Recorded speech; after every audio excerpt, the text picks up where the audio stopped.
এমপিওভুক্ত সকল শিক্ষক কর্মচারীদের জন্য ইতোমধ্যে সুখবর প্রদান করা হয়েছে শিক্ষা মন্ত্রণালয় মাউসি থেকে। আজকের এই ভিডিওতে আমরা এ টু জেড সকল তথ্য আপনাদের মাঝে উপস্থাপন করার চেষ্টা করব। ভিডিওটি এমপিওভুক্ত বেসরকারি শিক্ষা প্রতিষ্ঠানে কর্মরত শিক্ষক এবং কর্মচারীদের জন্য খুবই গুরুত্বপূর্ণ এবং ভেরি স্পেশাল। অবশ্যই প্রথম থেকে শেষ পর্যন্ত দেখবেন। তো এখানে নতুন করে একটি প্রজ্ঞাপন আসতে চলেছে আগামী 5 মে 2025 তারিখে। তো এই প্রজ্ঞাপনটি আসলে কি সম্পর্কিত এ বিষয়ে আমরা আপনাদেরকে জানানোর চেষ্টা করব। তো এমপিওভুক্ত শিক্ষা প্রতিষ্ঠান জাতীয়করণ করা হবে, ঠিক আছে, এবং এখানে শতভাগ উৎসব ভাতা, শতভাগ বাড়ি ভাড়া, চিকিৎসা ভাতা 500 টাকা থেকে উন্নীত করে কত শতাংশে গিয়ে পৌঁছাচ্ছে, এই সকল বিষয়ে আজকের এই ভিডিওতে, আজকের এই প্রতিবেদনে আমরা এ টু জেড তথ্য নিয়ে আলোচনা করার চেষ্টা করব। তাই এমপিওভুক্ত শিক্ষক কর্মচারী আপনারা যারা রয়েছেন তাদের কাছে রিকোয়েস্ট করব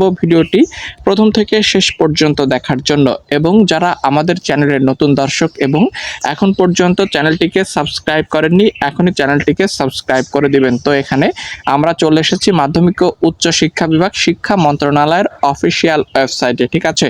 তো এখান থেকে মূলত সকল বিস্তারিত তথ্য আপনাদেরকে দেখিয়ে দেওয়ার চেষ্টা করব। অবশ্যই ভিডিওটি কোথাও না টেনে প্রথম থেকে শেষ পর্যন্ত দেখুন। বন্ধুরা দেখতে পাচ্ছেন এখানে গুরুত্বপূর্ণ একটি প্রতিবেদন কিন্তু ইতিমধ্যে প্রকাশিত হয়েছে। এমপিওভুক্ত শিক্ষা প্রতিষ্ঠান জাতীয়করণ এখন সময়ের দাবি, ঠিক আছে। খুব তাড়াতাড়ি কিন্তু আপনাদের এটি জাতীয়করণ করা হবে। সরকারি কর্মচারীদের বা সরকারি শিক্ষকদের তুলনায় তাদের ভাতা সুবিধা অনেক কম হওয়ার পেশায় মানসিকভাবে আত্মনিয়োগ করা অনেক কঠিন হয়ে পড়ে, ঠিক আছে। তো এখানে মূলত আপনাদের সকল বিষয় বৃদ্ধি করা হচ্ছে। কি কি বিষয় বৃদ্ধি করা হচ্ছে দেখতে পাচ্ছেন এখানে বিস্তারিত উল্লেখ করে দেওয়া রয়েছে। সরকারি শিক্ষকদের তুলনায় এমপিওভুক্ত শিক্ষক কর্মচারী বেসরকারিদের ভাতা ও সুবিধা অনেক কম হয় পেশায় মানসিকভাবে আত্মনিয়োগ করা অনেক সময় কঠিন হয়ে পড়ে।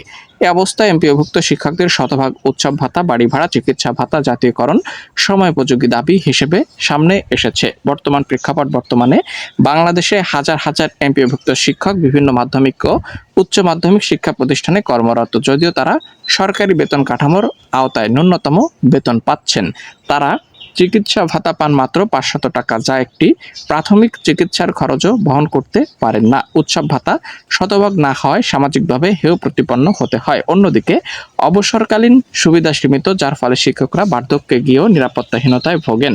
বিভিন্ন ভাতার সীমাবদ্ধতা বিশ্লেষণ করলে দেখা যায় বর্তমানে দেয়া 25% বাড়ি ভাড়া নগর ও মফস্বলের বাস্তবতা অনুযায়ী অত্যন্ত অপ্রতুল। এটি শিক্ষকদের মানবেতর জীবনযাপনে বাধ্য করে।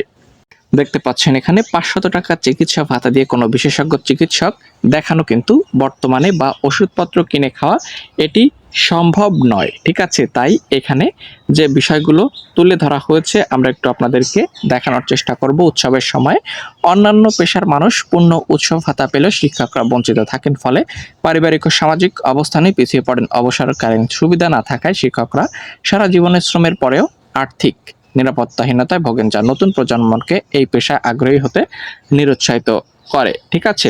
তো এখানে দেখতে পাচ্ছেন আর্থিক নিরাপত্তা শিক্ষকগণের শ্রেণীকক্ষে আরো মনোযোগী উদ্যমী করে তোলে। জাতীয়করণের ফলে শিক্ষক পেশায় প্রতি ছাত্রছাত্রীদের আগ্রহ সম্মান বাড়বে। সরকারি ও বেসরকারি শিক্ষকদের মধ্যে বিদ্যমান বৈষম্য দূর হলে পুরো শিক্ষা ব্যবস্থা একটি ভারসাম্যপূর্ণ পরিবেশ তৈরি হবে। দেখতে পাচ্ছেন এখানে যে বেতন ও ভাতা পর্যাপ্ত হলে শিক্ষকরা স্বতঃস্ফূর্তভাবে বিভিন্ন প্রশিক্ষণে অংশগ্রহণ করে নিজেদের দক্ষতা বৃদ্ধি করতে পারবে, ঠিক আছে। এখানে যে বিষয়গুলো তুলে ধরা হয়েছে, শিক্ষকদের অবহেলা করে কোনো জাতির উন্নয়ন সম্ভব নয়। এমপিওভুক্ত শিক্ষকদের উৎসব ভাতা, বাড়ি ভাড়া, চিকিৎসা ভাতা জাতীয়করণ উদ্যোগ নেওয়ায় দেখতে পাচ্ছেন তাদের মানসিক প্রশান্তি, আর্থিক নিরাপত্তা, পেশাগত মর্যাদা ফিরিয়ে দিতে পারে।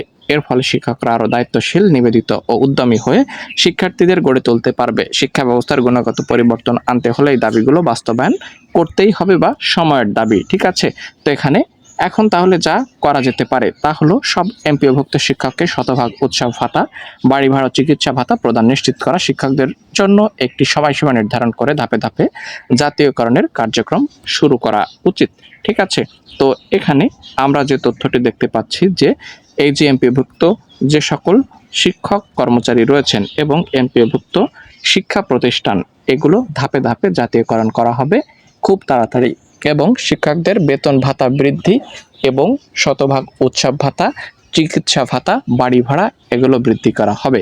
যতদূর জানা যাচ্ছে আগামী মে মাসের 5 তারিখে বা প্রথম সপ্তাহের মধ্যেই এই প্রজ্ঞাপনটি শিক্ষা মন্ত্রণালয় কর্তৃক জারি করা হবে, যতদূর নিশ্চিত করেছে শিক্ষা মন্ত্রণালয়। তো এই ছিল মূলত আপডেট তথ্য। পরবর্তী যে কোনো গুরুত্বপূর্ণ আপডেট পেতে চ্যানেলটিকে সাবস্ক্রাইব করে রাখার জন্য সবার কাছে অনুরোধ করব।